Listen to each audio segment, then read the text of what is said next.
À la une de cette édition d'information, édition du 19 juillet 2013, écho du Parlement, les chambres hautes et basses en fin de session. Les députés se sont séparés cet après-midi au terme de la session du mois de juin à l'hémicycle de Ngoïkele. Cette session ordinaire marquait la fin de la 8e législature, fortement marquée à la fois par la révision constitutionnelle, l'adoption d'un code électoral unique, mais surtout 3 prorogations des mandats des députés. Pendant ce temps, les sénateurs, eux aussi, quittaient le palais des congrès de Yaoundé, point de leurs travaux. Dans les municipalités, la communauté urbaine de Douala évalue son budget à mi-parcours. C'était ce 19 juillet 2013 au cours de la deuxième et dernière session de l'exercice 2013. Pendant les travaux, le Dr Fiston Ntoné, délégué du gouvernement auprès de la communauté urbaine de Douala, a interpellé les uns et les autres à mettre l'accent sur la lutte contre le désordre urbain qui a droit de citer à Douala. Voilà pour le sommaire. Les détails, à tout de suite. Merci de nous accorder votre préférence. Merci de rester sur Canal 24. Je déclare donc la première session ordinaire de notre Chambre de l'année 2013 close. C'est par ces termes que le président du Sénat, Marseille Difendi, a clôturé à l'hémicycle de Ngoïkele, beaucoup plus du côté de Palais Congrès Yaoundé, le premier regroupement de la Chambre haute du Parlement. Dans son discours, le premier sénateur, Marseille Difendi, a adressé un bilan positif de cette première session ordinaire, au cours de laquelle 3 projets de loi ont été examinés et adoptés, sans oublier la mise en place du premier bureau du Sénat, de 17 membres qui ont constitué la nomination d'un secrétaire général en la personne de Michel Meva Meboutou et de son adjoint. La constitution des commissions spécialisées. Marseille Difendi a également donné rendez-vous à ses collègues sénateurs aux prochaines retrouvailles prévues dans 3 mois. Prenaient également part à cette session de clôture les membres du gouvernement, à la tête desquels le Premier ministre, chef du gouvernement, Yann Filemon. Nous y reviendrons dans nos prochaines éditions d'information.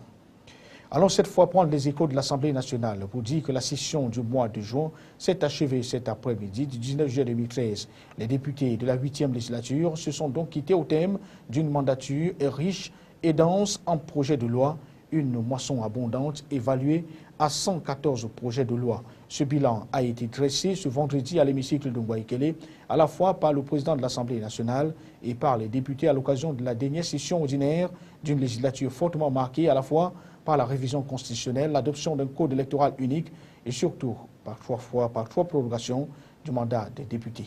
Compte rendu, Florian Payot, Alexis Claude Amougou, Sèche-Tête pour le récit.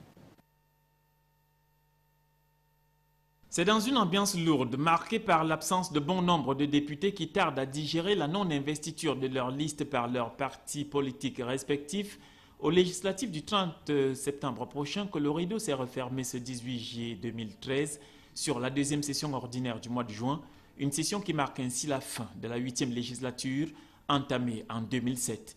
Pour clôturer en beauté ce grand moment historique du Cameroun, Kava Yégué Djibril, président de l'Assemblée nationale, dont l'air joyeux traduit visiblement l'investiture de sa liste législative dans le Mayo Sava, a livré en quelques mots le bilan de la session de juin au cours de laquelle 3 projets de loi ont été adoptés. 3 textes qui viennent se greffer à la centaine adoptés au cours de cette législature.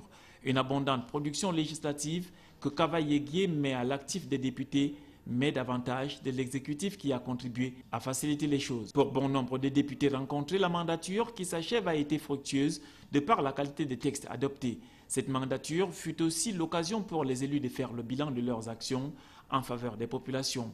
Des actions qui pourraient favoriser leur retour à l'hémicycle au soir du 30 septembre prochain, si jamais la population électrice leur renouvelait sa confiance, du moins pour ceux investis et validés pour la suite du processus en cours. Nous vous proposons de suivre à présent la réaction des quelques députés au sortir de la dernière trouvaille. Ils s'expriment au micro de Florian Payot. Ça a été une législature pleine, mais alors pleine. Et vous savez combien de questions orales auront été posées aux membres du gouvernement. Vous savez combien de textes de loi, mais jusque du premier jour de la première session à la dernière session extraordinaire de décembre 2011, on a eu à voter 90 projets de loi à étudier et à voter 90 lois. Je dis c'est extraordinaire. Le fait que nous ayons eu une prorogation du mandat nous instruit tout simplement sur la situation qui ne fonctionnent pas normalement par rapport au calendrier électoral. Ça, pour nous, on devait en août 2012 avoir déjà renouvelé la Chambre de l'Assemblée nationale. Bon, pendant ces 6 années, nous avons eu à l'Assemblée à voter plus d'une centaine de lois. Et ça, c'est quelque chose de très marquant pour moi et très important parce que ça m'a permis de voir que j'ai participé d'une manière ou d'une autre à la mise en place et à la vie des populations du Cameroun. Allons cette fois faire un tour du côté de la communauté urbaine de Douala qui évaluait son budget à mi-parcours ce 19 juillet 2013 au cours de la deuxième et dernière session de l'exercice 2013. Pendant les travaux conduits par le Dr Fiston Ntoné par devant le délégué du gouvernement auprès de la communauté urbaine, l'on a appris que la supracommune a enregistré environ 13 milliards de francs CFA de recettes pour des dépenses évaluées à près de 12 milliards. Il a également été ici question d'interpeller les uns et les autres sur le combien il est important de mettre l'accent sur la lutte contre le désordre urbain qui a droit de cité dans la capitale économique du pays. Les détails avec Benoît Ndogmo et Divinapi. Le budget évalué tient sur 100% de recouvrement par rapport aux recettes en dépit du faible taux de 25,6% d'exécution des recettes par rapport au budget de l'exercice 2013. Le président du conseil, en la personne du Dr Fiston Ntoné, par ailleurs délégué du gouvernement auprès de la communauté urbaine de Douala, l'a fait savoir ce 19 juillet au cours de la deuxième session ordinaire du conseil du deuxième trimestre consacrée à l'évaluation à mi-parcours de l'exécution du budget au 30 juin 2013. Vous avez constaté que la prudence a voulu qu'on adosse nos dépenses aux recettes réellement recouvrées qui sont réellement dans nos caisses. Ce qui peut être préjudiciable parce que le taux de dépense est faible, mais on est obligé de tenir compte de la trésorerie réelle. 138 délibérations ont été votées et approuvées sur le plan de la législation locale et de la réglementation urbaine. Celles-ci portent essentiellement sur les plans d'urbanisme et d'occupation des sols, plans de circulation et déplacement, stratégie de développement de la ville de Douala et son aire métropolitaine, entre autres. Il est question qu'il y ait beaucoup plus de fermeté dans le respect des règles urbaines et de coordination dans l'action sur le terrain. Sur le plan des infrastructures routières et de la gouvernance urbaine, les missions assignées sont sur le point d'achèvement. Ceci se prouve par la descente sur les différents sites de travaux d'urgence tels que Dokoti, Onasama, Newtown, Aéroport, effectués afin d'en juger l'évolution. Fin de parcours pour cette deuxième et dernière session ordinaire du Conseil du deuxième trimestre de la communauté urbaine de Douala. Ajoutons à votre suite que cette deuxième et dernière session ordinaire du Conseil pour le compte deuxième trimestre de la communauté urbaine de Douala consacrée à l'évaluation à mi-parcours de l'exécution du budget de l'année 2013 intervient au lendemain de l'expiration du mandat des conseillers municipaux. Aussi, au sortir des travaux, les grands conseillers ont été remerciés par l'exécutif communautaire pour l'encadrement et la disponibilité. Pendant ce temps, la doyenne par le haut a été saluée pour ses multiples services rendus à la suprême municipalité de la capitale économique du pays. Il vous convient d'ailleurs de suivre donc la doyenne des grands conseillers au micro de Camille 24. J'ai appris beaucoup de choses pour la ville de Douala, pour les projets, tout ce qu'il y a à faire, tout ce qu'il y aura à faire, et c'est satisfaisant. On leur conseille d'être courageux comme nous et de persévérer, et c'est ça qui fait l'homme. Notre passage est positif parce que le travail que les grands conseillers ont abattu de 2007 à nos jours nous ont été félicités par le délégué du gouvernement. La douane camerounaise évalue les performances de ses entreprises sous contrat donc dans la capitale économique du pays. C'était ce 19 juillet au cours de la 11e cérémonie d'évaluation trimestrielle des contrats de performance. Il faut dire que la cérémonie qui s'est déroulée dans la capitale économique du pays était présidée par la directrice générale récemment reconduite dans ses fonctions. Étaient également présents les opérateurs économiques sous contrat, les partenaires techniques et les institutionnels de la douane bien d'autres acteurs non négligeables sur la chaîne de la douane. Le compte rendu est de Jean-Jacques Ondoa et Apollinaire Soubenbon. Sur les 17 entreprises sous contrat avec la douane camerounaise, 9 ont réalisé des performances louables au cours des mois d'avril, mai et juin. À celle-ci, la directrice générale des douanes, Minette Lebombe-Lelikin, a adressé ses vives félicitations. Ces entreprises ont été évaluées en fonction de leur chiffre d'affaires, mais aussi et surtout de la réduction des délais de passage de marchandises au port autonome de Douala.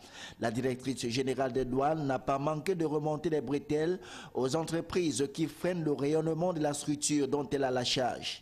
À leur nombre se comptent celles dont les délais de passage des marchandises au port autonome de Douala excèdent de 50 voire 80 jours. Minette Lebombe-Lelikin est allée plus loin en mettant fin aux engagements contractuels qui liaient la douane avec l'une de ces entreprises. 2 par contre ont été prises en compte pour leurs résultats appréciables, 17 autres restent en étude. Pour atteindre des résultats plus satisfaisants, la directrice générale des douanes s'est dit prête à poursuivre le combat à travers la sensibilisation des opérateurs économiques. Rappelons que le contrat de performance est une innovation du Cameroun Business Forum et cette première évaluation trimestrielle intervient quelques semaines seulement après la reconduction de Minette Lebombe-Lelikin au poste de directrice générale des douanes. Fin de stage pour l'obtention du brevet de spécialité numéro 2 en génie combat, génie construction et génie éducation. La cérémonie de remise des parchemins à ces valeureux militaires a eu lieu ce 19 juillet 2013 à l'esplanade du régiment du génie militaire, c'est à Gala, dans la commune d'arrondissement de Douala 3e. Elle était présidée par le commandant des écoles du centre des instructions des forces armées, le général Philippe Paye. Compte rendu, Éric Ticheux, Jean-Jacques Ondoa. Ils sont au total 9 militaires gradés qui ont reçu leur parchemin de fin de formation ce 19 juillet des mains du commandant des écoles et centres d'instruction interarmées, le général Philippe Paye. Ils ont bossé dur pendant 9 mois de rudes épreuves, pratiques, physiques et théoriques afin d'obtenir leur brevet de spécialité numéro 2. Cette promotion de brevet de spécialité numéro 2 en génie combat, génie construction et au génie éducation débutait le 8 octobre 2012 avec un effectif de 11 soldats est arrivé en fin de stage avec 9 soldats après le décès d'un camarade et une démission. Notons que les taux de réussite oscillent entre 71,42% en baisse de génie combat et génie éducation et 100% en génie construction. Après la remise de parchemin, la cérémonie s'est achevée par un défilé majestueux devant le commandant des écoles et autres hauts gradés venus des autres régiments. Une étape qui cédera la place aux youyou et autres congratulations des parents et épouses des récipiendaires.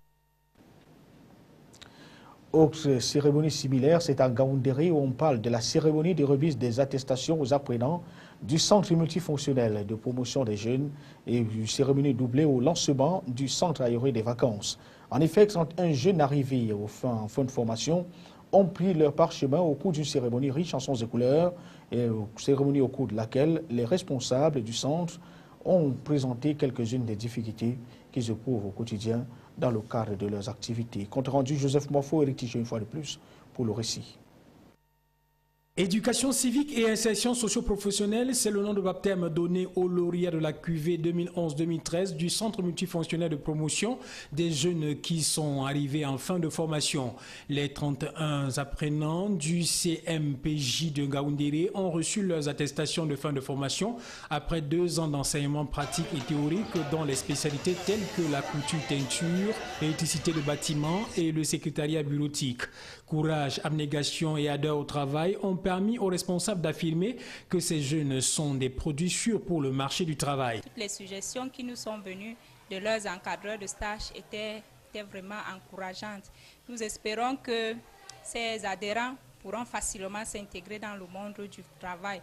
Nous appelons à la bonne volonté qui peuvent nous aider à l'insertion de ces enfants. Le délégué régional de la jeunesse et de l'éducation civique qui présidait la cérémonie a précisé que la remise des attestations de fin de formation a pour but de consacrer le mérite et l'excellence professionnelle et constitue ainsi un événement majeur du processus d'insertion socio-économique très cher au département ministériel à travers les centres multifonctionnels de promotion des jeunes. La remise des attestations de ce 17 juillet marquait la fin d'un cycle de formation et d'apprentissage d'apprentissage. Les 31 lauréats sont à présent bien outillés et prêts à répondre aux exigences du monde de l'emploi. La cérémonie a été l'occasion de procéder au lancement des activités du centre aéré qui chaque année donne la possibilité aux jeunes de 3 à 16 ans de la ville de Ngaoundéré de passer des vacances utiles et agréables.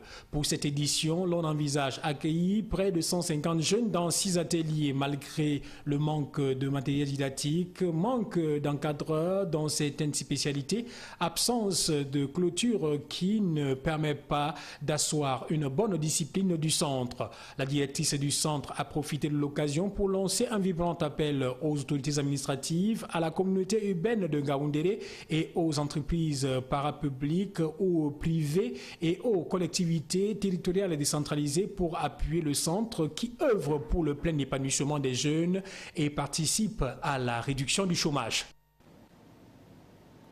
De Ngaoundéré à la région du Soleil Levant, à l'est de Cameroun, il n'y a que pas. On parle là-bas de l'hygiène des salubrités publiques avec le préfet du département, la KDI, qui recommande aux responsables des services déconcentrés affectés sur son territoire de commandement de travailler, de maintenir l'environnement sain dans lequel ils travaillent. Il faut dire qu'Emmanuel Alpha le leur a demandé au cours d'une récente descente sur le terrain effectuée dans les différents services publics du département. Un message qui rentre lui-même dans le cadre de l'opération d'hygiène et salubrité publique lancée il y a quelques jours seulement sur l'étendue de ce département. Des précisions sont de Ernest Atiba Roméo-Tignan et Bintou Akoum. Travailler dans un environnement sain pour éviter de contracter des maladies et produire des bons résultats, c'est l'objectif que veut atteindre le préfet du département de la KDI, Emmanuel Alpha. Après avoir fait des recommandations écrites à l'endroit des responsables des services déconcentrés de l'État par l'intermédiaire du sous-préfet de Batouri, le préfet Emmanuel Alpha a tenu personnellement à visiter les différents services pour apprécier les efforts consentis en matière de propreté dans ces services. Une opération qui se veut pérenne et aussi appréciée par certains chefs de services départementaux. Quand on travaille dans un cadre très propre, on est plus enthousiaste, on cherche, on est plus à l'aise et on passe beaucoup plus de temps dans le cadre, dans le service. Le préfet de la KDI a ainsi saisi l'opportunité pour donner des recommandations afin de maintenir la propreté dans ses services. Nous avons appelé l'attention des différents responsables pour que déjà le minimum de sécurité soit fait à leur niveau, en par exemple mettant des ampoules de l'éclairage dans les façades principales de leur bureau. Et à l'intérieur du bureau, nous avons aussi insisté beaucoup sur la place que doit occuper l'effigie du chef de l'État dans les bureaux. De même, au niveau de la cour, le mât des drapeaux pour symboliser justement l'État. Il importe toutefois de préciser que le retour du jeudi propre dans cette localité permettra assurément de respirer l'air pur dans les bureaux et dans les quartiers des villes de ce département. En religion, c'est le mois du jeûne de Ramadan qui se poursuit. Ils viennent d'ailleurs de traverser la première décade. La période est donc continue, son train quotidien, constate-t-on dans ce reportage. Un décalage dans les habitudes alimentaires, l'approche du moment de la rupture du jeûne entraîne donc des mouvements autour des mosquées. Entre prières et rupture, les prières sont bien au rendez-vous. Jean-Jacques Ondoa et Bintou Akoum nous en disent plus. C'est l'heure de l'iftar, le repas de rupture du mois du jeûne de Ramadan. Les fidèles doivent ainsi se hâter de le prendre par respect aux recommandations du prophète Mohammed, paix et bénédiction sur lui. Ils arrivent en duo, en groupe, voire en grand nombre, dès l'appel du muezzin à la mosquée. Premier arrêt, le moment de purification avec l'application des ablutions. Les fidèles s'apprêtent ainsi au second moment, celui de rompre le jeûne avec la consommation des aliments divers comme les dattes, de la bouillie ou encore des galettes. Partager ainsi le repas communautaire dénote la communion, la joie de partager avec les frères. C'est un sacrifice que chacun fait pendant le mois de Ramadan. C'est bien. Mais c'est la prière qui est Après la rupture du jeûne, c'est le troisième grand moment, la prière en elle-même du Maghrib, celle qui précède la dernière de la journée appelée Isha, avec sa durée en nombre de nafila ou prières surérogatoires en cette période sacrée du mois de Ramadan. À l'étranger, dans cette édition d'information, on est en Égypte avec des dizaines de milliers de partisans du président déchu Mohamed Morsi qui continuent leurs manifestations dans les rues du Caire.